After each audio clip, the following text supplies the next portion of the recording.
নমস্কার, অগ্রগতি অঞ্জনার kitchen and ব্লগে সকলকে জানাই স্বাগত। আজকে আমি তৈরি করে নিয়েছিলাম ইলিশ মাছ ও গুঁড়ি কচু দিয়ে একটি ঝোলের রেসিপি।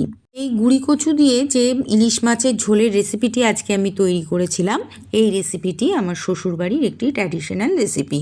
আমার যে ঠাকুমা শাশুড়ি মা ছিলেন, তিনি কিন্তু এই রান্নাটিকে আমাদের বংশে প্রচলিত করেছিলেন। তারপর আমি আমার শ্বশুরমশাইয়ের কাছ থেকে শিখেছিলাম। তার পরবর্তী সময়ে অর্থাৎ এখন আমি নিজেই এই রান্নাটি প্রতি বছর গুঁড়ি কচু উঠলে ইলিশ মাছের সাথে এই রান্নাটি করে থাকি। আমার শ্বশুরমশাই আমাকে হাতে ধরে অনেক রান্না শিখিয়েছিলেন, তার মধ্যে এই গুঁড়ি কচুর ঝোলের রেসিপিটি উনি আমাকে শিখিয়ে দিয়েছিলেন। তো আসুন এবার রান্নাটি কিভাবে আমি করেছিলাম সেটি দেখে নেওয়া যাক। প্রথমেই আমি এখানে নিয়েছিলাম 4 থেকে 5টি গুঁড়ি কচু। ঠিক এরকম টাইপের গুঁড়ি কচুগুলো নিয়েছিলাম, আর 2টো আলু নিয়েছিলাম। সঙ্গে নিয়েছিলাম 3 পিস ইলিশ মাছ।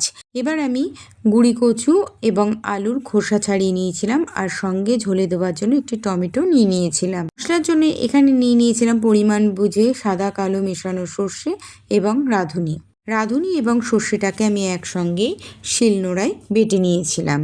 এবার গ্যাসের ওভেনে কড়াই চাপিয়ে নিয়েছিলাম, তাতে সামান্য পরিমাণে তেল দিয়ে দিয়েছিলাম। তেল গরম হয়ে যাওয়ার পর আমি প্রথমে গুঁড়ি কচুগুলোকে তেলের মধ্যে ছেড়ে দিয়েছিলাম এক এক করে।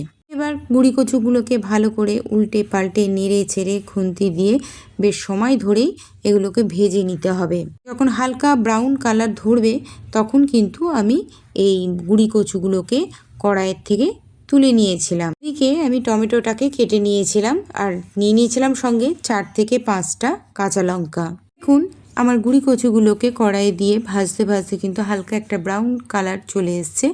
এই পর্যায়ে কিন্তু আমি এই গুঁড়ি কচুগুলোকে তুলে নিয়েছিলাম কড়াইয়ের থেকে। এবার গুঁড়ি কচু ভাজার তেলের মধ্যে আমি কেটে রাখা আলুগুলোকে দিয়ে দিয়েছিলাম। আলুগুলোকে দিয়েও ঠিক একইভাবে নেড়ে ছেড়ে বেশ সময় ধরেই ভেজেছিলাম। ভেজে নিয়ে যখন একদম লাল লাল রং ধরে এসেছিলো, সেই সময় আমি এই আলু ভাজাগুলোকেও কড়াইয়ের থেকে তুলে নিয়েছিলাম।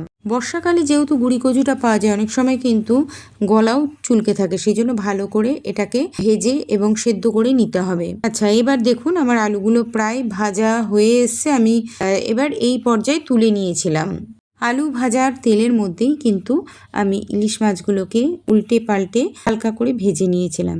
ইলিশ মাছ বেশি কড়া করে ভাজলে কিন্তু এর টেস্টটা নষ্ট হয়ে যায়। তো আমি ইলিশ মাছটাকে নেড়ে ছেড়ে হালকা করে ভেজে কড়াইয়ের থেকে তুলে নিয়েছিলাম। এবার আমি মশলা বাটতে চলে এসেছিলাম। তো দেখুন মশলা আমার শিলনোড়াতে ভালো করে মিহি একটি পেস্ট তৈরি করে নিয়েছিলাম।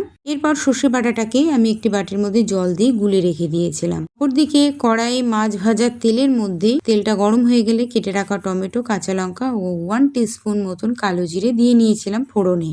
টমেটো ও লঙ্কা, কালো জিরে তিনটেই একসাথে যখন ভাজা হয়ে আসবে এবং টমেটোগুলো ভাজতে ভাজতে এক পর্যায়ে নরম হয়ে আসবে, সেই পর্যায়ে বেটে রাখা সর্ষেটাকে যে আমি জল দিয়ে গুলে রেখেছিলাম, সেই গুলে রাখা সর্ষে বাটা জলটিকে আমি এই ফোড়নের মধ্যে ঢেলে দিয়েছিলাম। সর্ষে ধোয়া জলটা এর মধ্যে দেবার পর এর ভেতরে এবার আমি দিয়ে দিয়েছিলাম 1 চামচ লবণ ও 1/2 টিস্পুন হলুদ গুঁড়ো।